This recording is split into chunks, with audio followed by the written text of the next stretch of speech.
Stanford University. Dear graduates of Stanford, it's a great honor to address you today. I thank President Hennessy, the faculty, and all of you for this invitation. Mr. President, next time I will enroll at Stanford. First of all, many congratulations to all of you. I know you feel excited and proud of your accomplishment. Your parents should also be applauded because you are here in a large part thanks to them.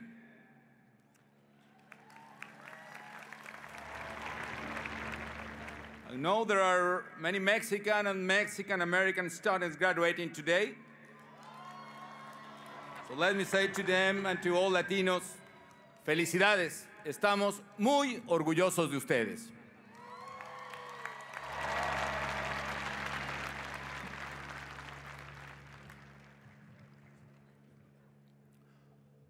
For all of you here today, your classes are over. However, the meaning of this ceremony, as the name suggests, is one of beginning, not end. This is a commencement. Today is the beginning of a new stage in your lives. Many among you will be successful businessmen and women, lawyers or writers. But beyond graduating in science or the arts, beyond becoming a great doctor or engineer, the key to life is to graduate as a human being, a good citizen of your country and a good citizen of the world. Today, you leave Stanford with the best tools and the most advanced knowledge. To graduate from this university, it's a great honor and a huge responsibility.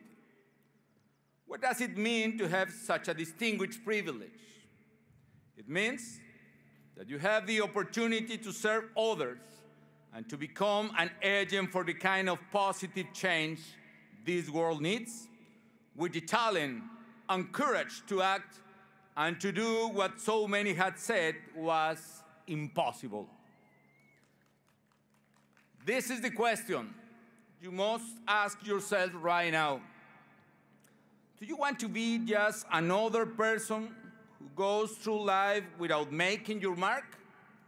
Or, as Gandhi said, do you want to be the change you want to see? And now that a new stage of your life is about to begin, give true meaning to your existence.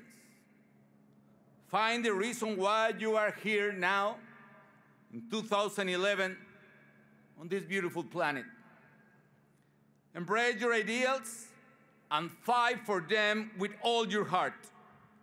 It doesn't matter how hard it seems. Fight the good fight and defend your principles in the face of adversity. Let me share with you a personal experience.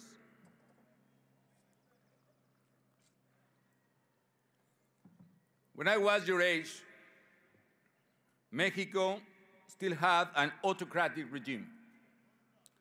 All the state governors and all the senators came from the same party. For many decades, that one party controlled everything. What the media was allowed to say, what schools should teach, which rock concerts were permitted, everything. When students, just like you, protested, they were massacred. Many opponents of the regime were simply disappeared. However, around the country, hope stayed alive, and there was a determined and peaceful struggle for democracy. In Morelia, my hometown, it was precisely my father who organized the struggling opposition. Those were very difficult times. My brothers, my sister, and I used to go with him on this heroic and utopian crusade. As a boy, I enjoyed handing out flyers, knocking on doors, and shouting slogans through an old sound system on the roof of an old van. Step by step, the force of democracy started to grow. But sadly, electoral fraud grew as well. And one day, I said, enough. And filled with rage at the frustrating abuse of power, I went to my father and complained that our efforts were useless. Why all this effort if the people don't care? And when they do, the government steals votes and victories from us. So what is the point of that? And he told me, I understand your anger, but we are doing this because it is the right thing to do, because it's our moral duty to the country. And also told me this, we may never see someone from our party become president, not even governor. But the only way to change Mexico peacefully is to appeal to people's conscience. And if we don't do that, nobody will. He died before Mexico's deep transformation to democracy. And some years afterwards, against all odds, I was elected President of Mexico. I think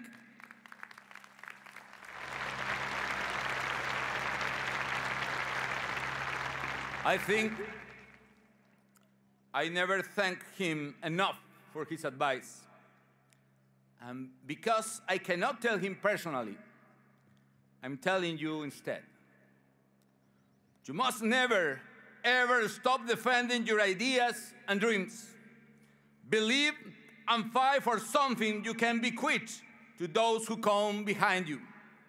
And do not hesitate in your efforts, because in the end, man's power to create is bigger than his power to destroy.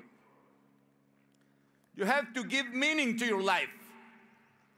And to do so, you have to embrace with passion the things that you believe in and that you are fighting for.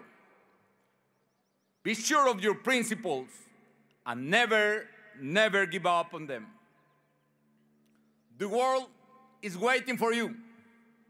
That world, the one you will be responsible for, faces many different challenges. The list is really long.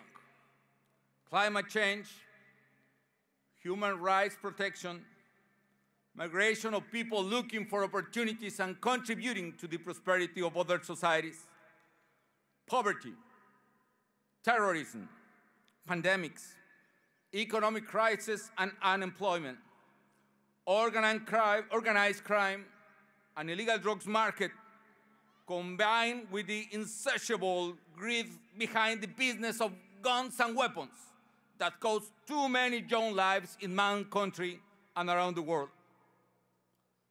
Out of this, allow me to talk about just two of them. Some 40 years ago, the Club of Rome, the famous think tank, decided to analyze the major trends of humanity. They gathered all possible information and published a report called Mankind at the Turning Point. And I quote, "Two gaps, steadily widening, appear to be at the heart of mankind's present crisis. The gap between man and nature, and the gap between north and south, rich and poor.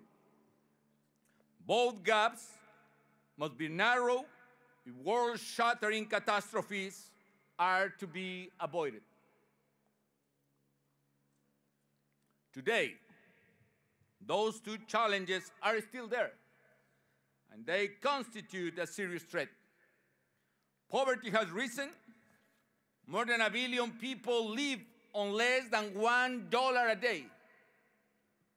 Similarly, the Earth's average temperature rose 1 degree Celsius last century due to rising carbon emissions. And if we fail to act, our planet's average temperature could rise as much as 5 degrees Celsius by the end of this century. Global warming has caused a dramatic change to the world's weather. We don't have to go far to find those catastrophes. Here in the United States today, we can see the devastating impacts of climate change. Unprecedented flooding of the Mississippi, more frequent and violent tornadoes that have killed hundreds of people and that have appeared even in Massachusetts, and destructive hurricanes like Katrina, not to mention the floods in Pakistan or droughts in Africa or Russia.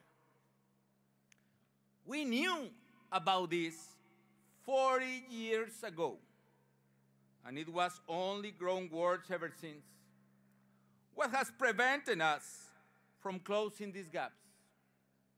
Perhaps one big mistake was to assume that we need to choose between fostering economic growth and preserving nature. And that is a false dilemma. It is possible to promote economic growth and at the same time preserve nature. It is possible to fight poverty and fight climate change simultaneously.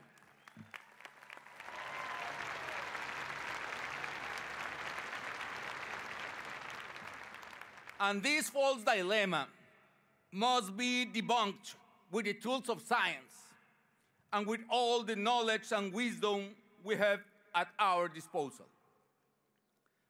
These are the things we must do: design and build pragmatic solutions which demonstrate that there is a path for low-carbon economic growth.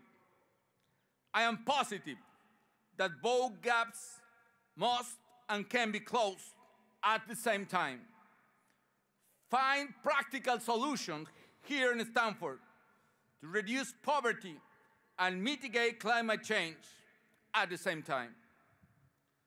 And to achieve this, the world needs the best of the best students, the best scientists, the best minds and souls. Stanford, with its enormous talent, might focus on the need to pursue a path of sustainable development and solving today's problem with modern technologies. For instance, Stanford researchers have found a new way to purify water with nanotechnology. Today, we are using more energy than ever before, but there are still millions and millions of people with no access to electricity. We must find a way to produce cheap renewable energy and make it available to those that need it. Other case, we are losing woodlands and rainforests at a frightening pace, increasing carbon emission because the poor communities living there practically eat the forest. But there are ways to stop this. For instance, in Mexico, for centuries, indigenous communities that own the forests had no choice but to chop down the trees and plant grains, and still they could not feed their families. The end result was more and more forestry destroyed and more hungry people. Now, we have learned that the water, the oxygen, and the carbon sequestration from those forests are public goods, and we all have to pay for them. And today, in Mexico, we have a program called ProArbol, which pays with taxpayers' money for the environmental services that those communities provide. So they are able to preserve or reforest the woodlands and at the same time to receive a real income for their families. And we are proving that it is possible to stop deforestation and, at the same time, alleviate poverty.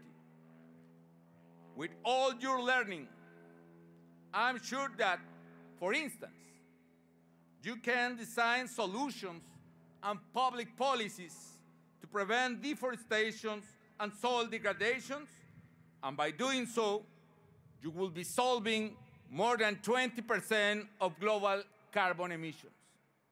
And there are many others enormous opportunities to solve large problems like this one. Dear students,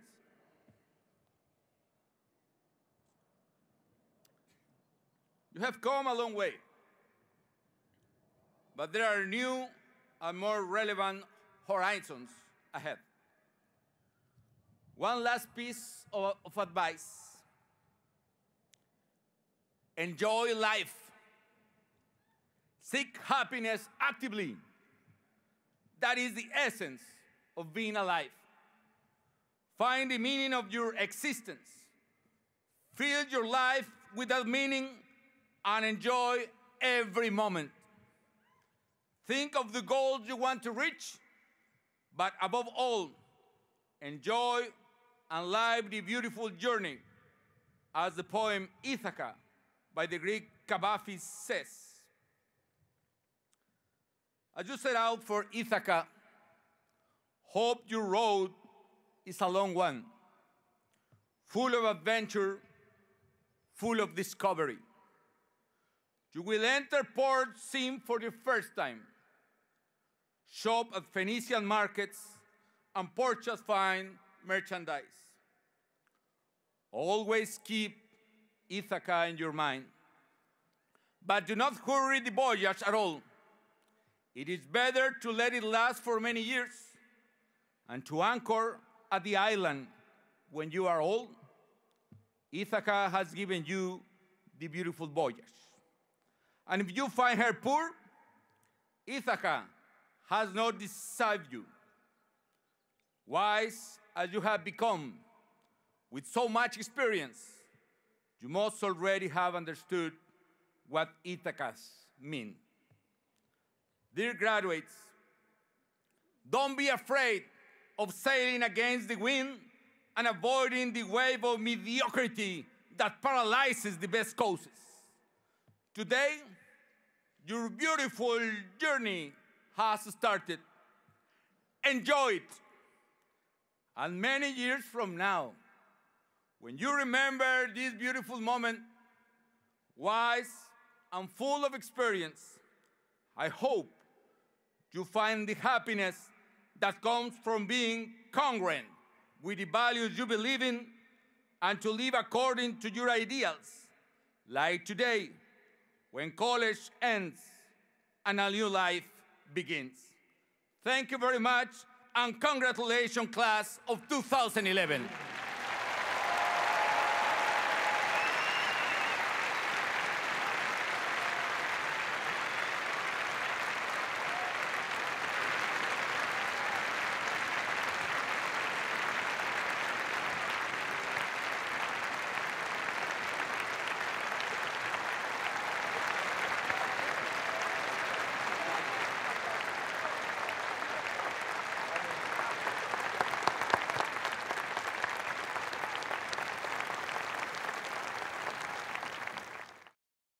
For more, please visit us at stanford.edu.